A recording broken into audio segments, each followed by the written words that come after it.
Hello, and welcome to the Divorced Dadvocate, divorce support for dads, where we help dads create a healthy and less traumatic divorce.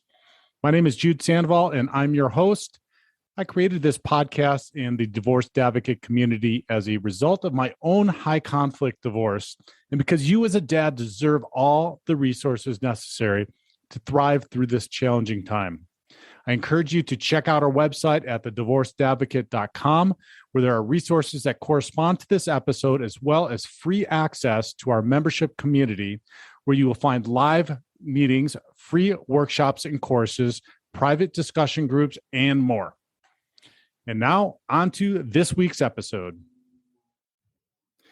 Hello, and welcome to the show. Thank you for being here today and listening to our second part on values. Last week, we talked about 6 tips for defining your own core values. And this week, we're going to take it to the next level or next step, if you will. And that is living by your values. We got to put it into action. We can't just talk about it. So we're going to get into living by your values. But before we do that, let me just welcome a few new members to the Divorced Advocate community.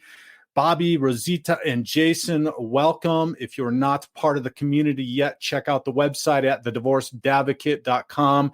There are all kinds of resources there for you. If you become a member, you get access to the app, as well as all of the resources and the blogs and the articles and the community and the group meetings on the website as well. So check that out. Also, the divorce quiz is on there. It'll help you gauge where you're at in your divorce compared to tens of thousands of other people who have taken the quiz. It's an amazing resource.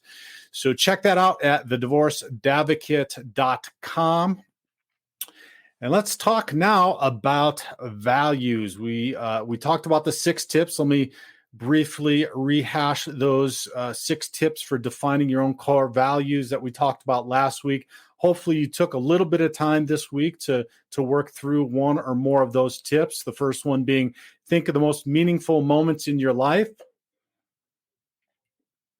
The second, think of moments you felt the least satisfied. The third was, pay attention to what stories inspire you or people that inspire you. The fourth was, figure out what makes you angry. Anger can be very motivational and very informative. Number 5 was, imagine your ideal world, or I boiled it down to ideal day. And the 6th one was, review the accomplishments you're most proud of. It prompts us to know and understand our purpose and drive in life. So those were the 6 tips for defining your own core values. If you are listening to this for the first time, I highly recommend going back and pausing this episode right now and listening to that one. This one falls in line. But even if you don't, this living by your core values is beneficial today. And we've got a flyby going on. I don't know if you can hear that, but I'm recording this on a Sunday, so I don't know what's going on in the neighborhood here with the jet fighters going by. Anyway, so it's obviously very good to know and learn what your values are, but like I said in the intro, without putting those values into action, they're worthless. And it's kind of like the philosophy around, you can get a degree in law, or you can get a degree in economics like mine, or you can get a degree in a medical practitioner, but that doesn't make you a doctor or a lawyer or an economist until you actually start to put that knowledge and information into practice, right? So just defining your core values does not help you to live those values. And without having done that, without doing that, you're not actually living that life. You're not actually refining your life to be able to reflect what those values are. So let's talk about the first way you can live by your values, and that is by creating a list of your priority values. So last week we talked about some examples. I gave some examples of values: altruism, dependability, integrity, gratitude, Gratitude's a big one for me, probably one of the top ones. Family is a big one for me also, probably one of my top ones.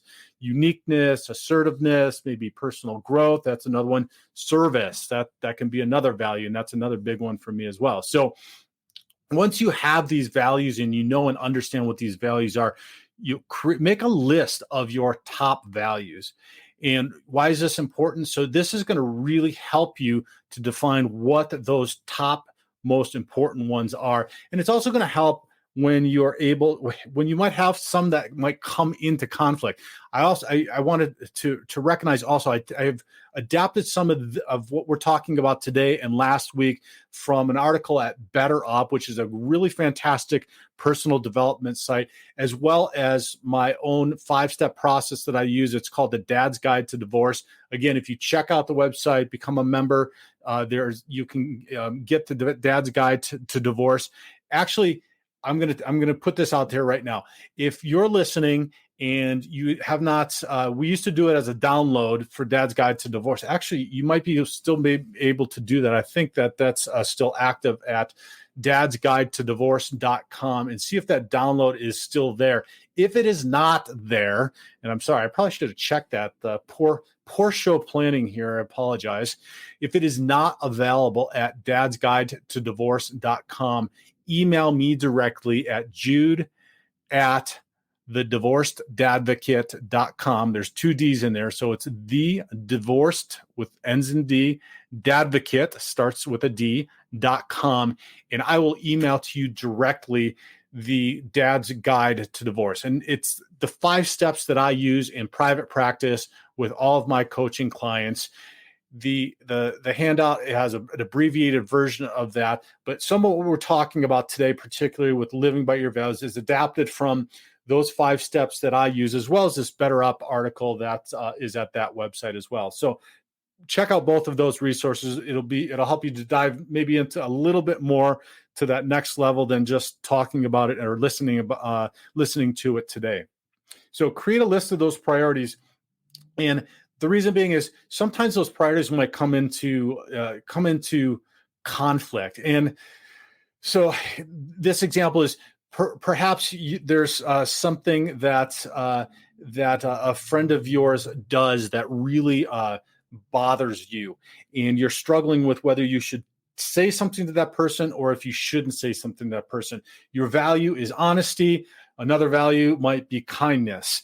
And you feel like you're going by saying something to them that would be unkind, but if you don't, you're not being honest. So if you have a list of your top values, then you know that, well, my top value is honesty. So I'm going to be honest with this person, even if it might not sound kind that I have to talk to them. Now, you could also make the argument that by not being honest, you're not being kind, but I think you kind of get the idea of what I'm talking about, where there can just be things where it conflicts with your values. So if you are creating a list of your top values, and this is also going to really, really help you in your relationships, not just your romantic relationships, but your professional relationships, your relationships with your children as well, knowing what those top ones are, because I've got some ones that are just non-negotiables, right? So and honesty is just the top one, right? There's no negotiating around honesty in relationships. If you're dishonest, then it's just not something that is going to be conducive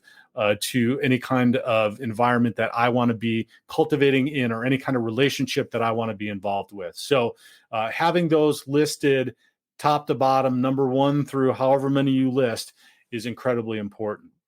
So that's the first one. The second is use your values to set goals. One of the first things that we do in working through in private practice, and you'll read this in the Dad's Guide to Divorce, is creating a vision and direction for your life. Now, that could be a 3-year plan, that could be a 5-year plan, that could be a 3-month plan, and it often is that case when I'm working in private practice, because we don't know what's going to happen after 3 months or 6 months. Once we don't know how the divorce is going to pan out, right? That's why this is so uncertain and chaotic and difficult and challenging. So creating a vision and direction could just be for the 6 months, but regardless, that first part is creating that. And then what we're doing is we're strategizing your actions and creating a way in which we want to show up. And one of the other things that we'll do in that is creating a vision statement. So for me, in the beginning, my vision statement was to be a heart-centered father that is always present. Okay. And so being heart-centered was a value, being present was a value. So your value should always inform you in creating your goals or setting your intentions. I don't like goals as much as I like intentions. Again, go back to one of the previous episodes that we talked about. We talk about the difference between, or we talk about goal setting in general, but we talked about the difference between goals and intentions and how you can work through the different ways and how it's more positive to be able to set intentions around your life. But I digress. So in that mission statement that I created, having that heart-centered, being a heart-centered father who's always present, there were some specific things that I needed to reorder in my life in order to be intentional or set those goals. So in order to be always present, there were two things I had to do. And when I say present, I wanted to be present in the moment all of the time. And as you can imagine, and I'm not actually probably not just imagine, as I know that you live a life with children and work and all kinds of responsibilities, and you're going through a divorce, or you're just newly divorced, or you're contemplating divorce, and then you have a social life. I mean, we've got a lot that is going on. So being present can be really hard. And I needed to learn skills that would allow me to, when I was with my children, to be able to block out all of the other things and be present in the moment with them. I had never anticipated not being a father all the time. So this helped me to get hyper focused on being a father that was present. I was only going to be with them 50% of the time. I was not going to waste time or like a second that I was with them by not being present. So I had to learn skills in order to learn to be present, not to be thinking about work when I was with them, not to be worrying about money and bills when I'm with them, all of this stuff to be able to be present. So that was a goal that I had to set based upon my value of wanting to be present in the moment with them. Another one was just being present physically in general. I had to change my work schedule. I had to change the way in which I operated in order to just physically be present with them so that I could pick them up from school and not have them in daycare. Now, that was a choice that I made. There were sacrifices that were around that, but that was my goal, and because it was based upon my value of wanting to be present with them, physically present with them.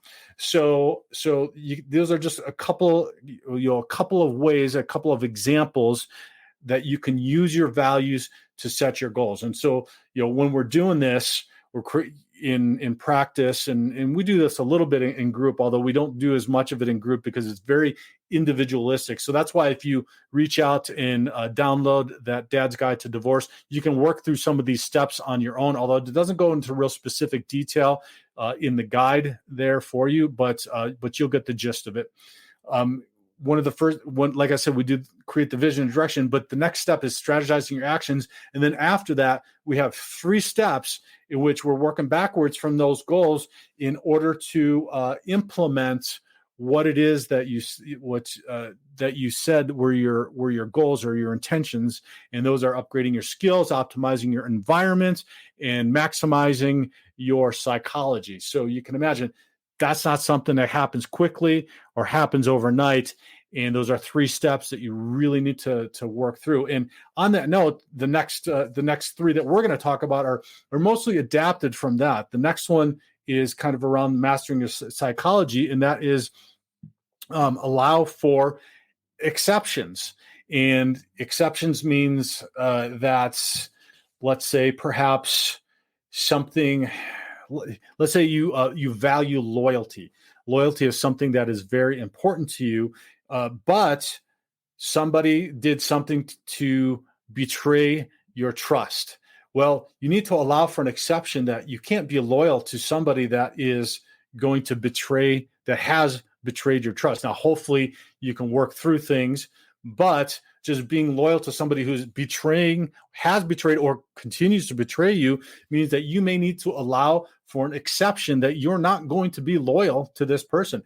Hey, maybe this hits home on some of the reasoning around or why you may be going through a divorce at this time too. So part of that is having some compassion and grace for yourself, knowing that you do have values, and that is actually holding true to your value. You are a loyal person, but you also value trust, right? So that goes back to that creating that list, those top values. So maybe trust comes above loyalty on your list. Now, I know it does for me, right? Trust or somebody being trustworthy falls right in line with that honesty part. So if you're not, I'm not going to be loyal because the trust and the honesty is way above that on my list. So be able to allow for exceptions, though, and know that it doesn't have to be rigid. You don't have to be rigid. Well, I have to be loyal no matter what. So just be flexible and understand that it's okay to be flexible. Number 4, strengthen your values with good habits. I'm going to spend a little bit more time on this because that is the next 3 steps in the Dad's Guide to Divorce, the steps of upgrading your skills, optimizing your environment, mastering your psychology. And so it's real easy when we get busy with life to just lose track of what these values are, let things slide, right? Maybe say, okay, well, I'm going to let it slide this time. I know it can happen oftentimes. It can happen oftentimes, particularly with relationships, whatever those relationships were. And maybe this resonates too as to why your relationship or you're in the middle of a divorce right now. Or maybe it also applies to with kids. Man, I know I've got teens. This is a really hard one to have to stick to what I say and what I value with them all of the time, right? Because it can be exhausting. And part of what they're supposed to be doing is testing all of that stuff with you, which if you have just one teen is exhausting. I have 3, which is triply exhausting. So they're supposed to be testing because that's how they're learning their values and how they're determining their lives and how they're formulating their personalities. But man, I'll tell you, and I'm not sharing anything any of you with teens out there are not already experiencing or have already experienced, but oh boy, it is like mentally and emotionally lifting heavy weights every single freaking day. I feel like mentally and emotionally, I'm in the gym, like maxing out every single day. But anyway, I digress on that. But it is easy to just, and I only say that to say it's easy to say, well, I'll let it slide this time, or I'll let it slide this. Stay with us. We'll be right back. Hey, this is Jude with a quick reminder about the Divorced Advocate Foundation for Fathers, which is our nonprofit that helps dads through divorce with legal education, free or reduced cost coaching, and mental health resources. If you own a business or know someone who does, there's an easy way to help by connecting credit card processing through our partner program. Part of the fees go straight to the foundation with no added cost to the business, and 98% of businesses are actually able to save money on their processing fees. It's a win-win. So if you know a business that accepts credit cards, get them in touch with me by sending a warm introduction email to jude@thedivorcedadvocate.com or give me a call directly at 720-255-1021.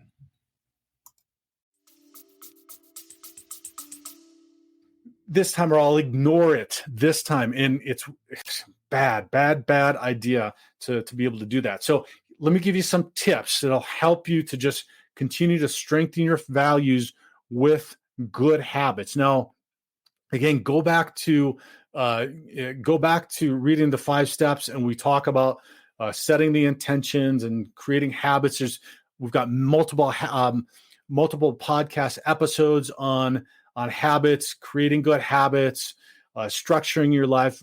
I did a podcast on each one of those 5 steps in Dad's Guide to Divorce. So go through and listen to each one of those, because we do talk about how to upgrade your skills, talk about how to optimize your environment, how to maximize your psychology. And I go into give some specific tips about those. But here's some general tips to help you strengthen your values with good habits. And one is to read them out every single morning. So have them written out in a journal or on a piece of paper. And when you wake up in the morning, read them out loud, or take some time during the day to read them out loud.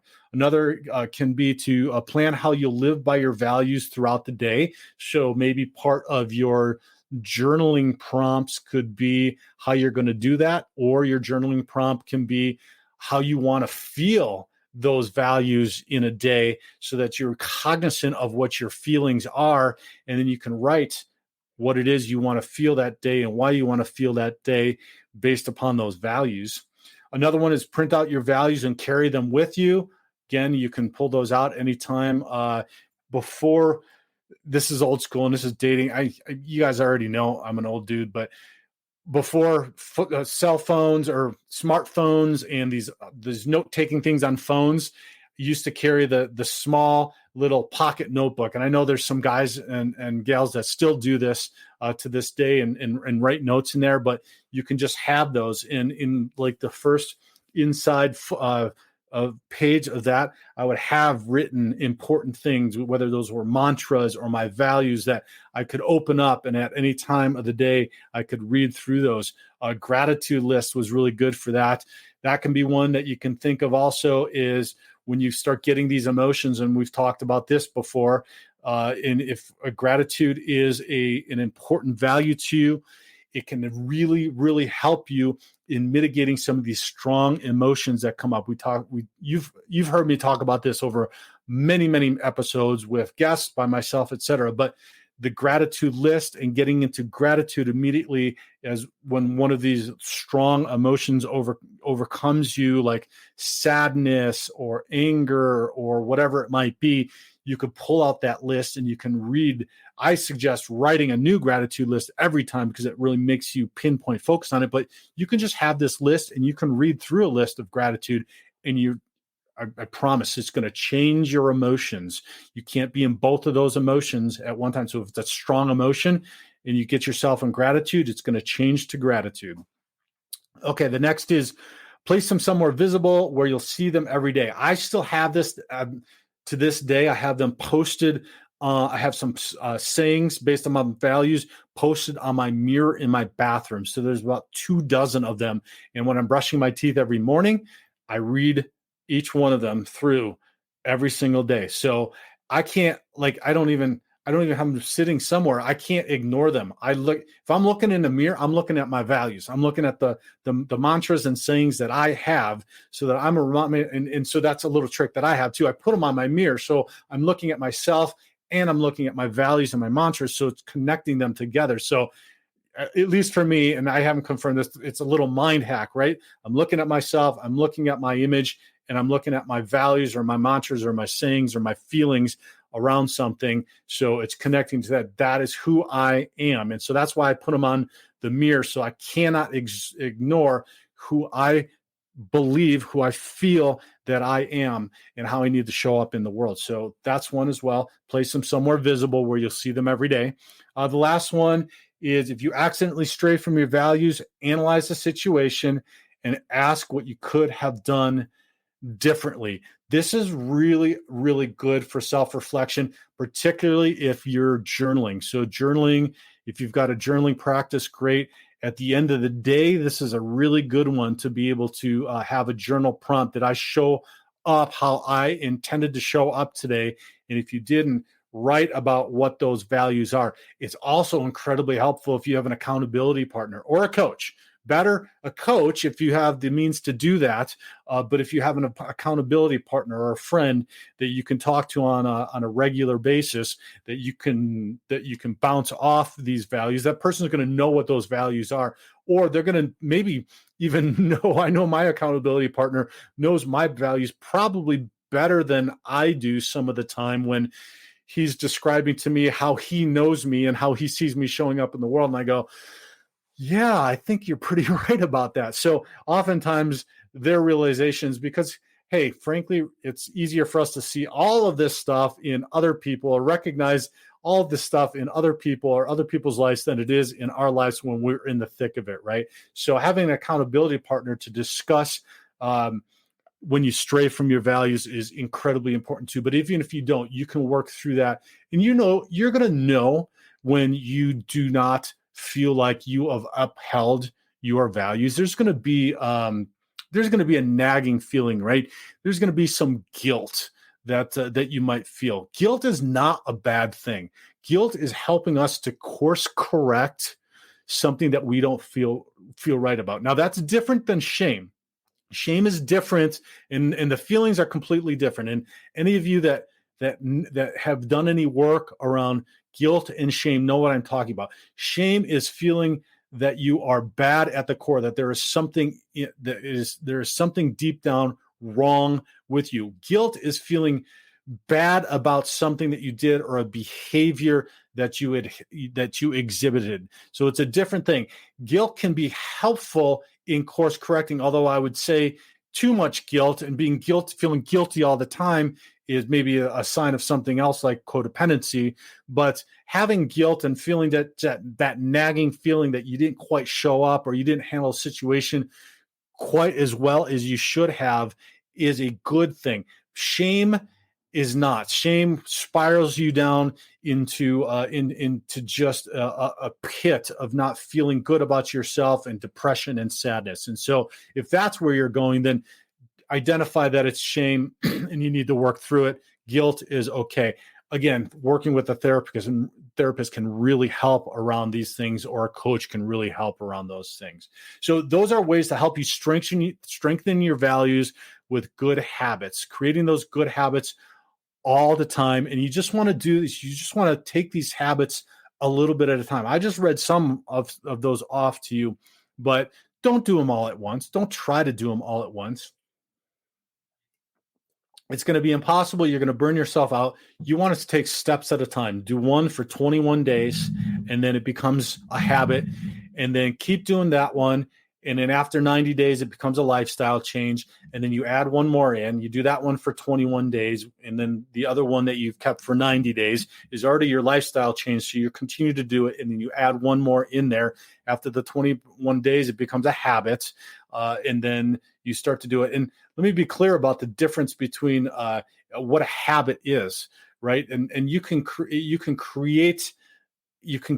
to create a habit, right? You have to create this in order for it to be a significant change in your life. So we think of habits, and the habit is like you're reaching for your toothpaste where you keep it all the time to put it on your toothbrush, right? If you've ever moved and then you have a new setup in like your bathroom or in your kitchen when you're cooking and you're used to like grabbing stuff, that's just a natural habit.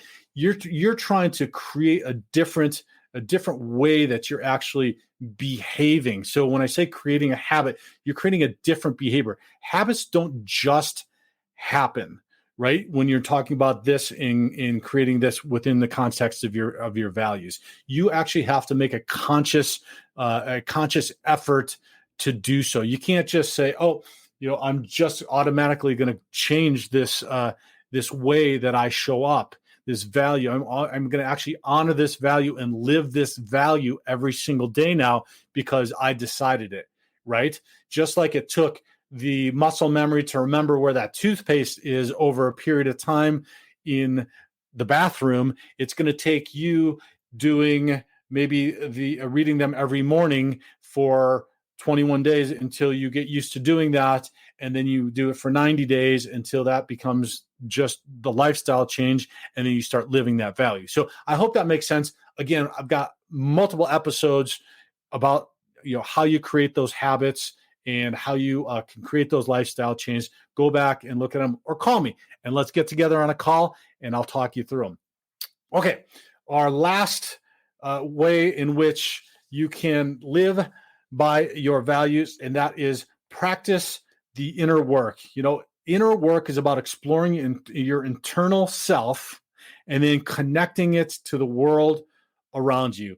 I just said it, but this means making the changes necessary to live your values every single day.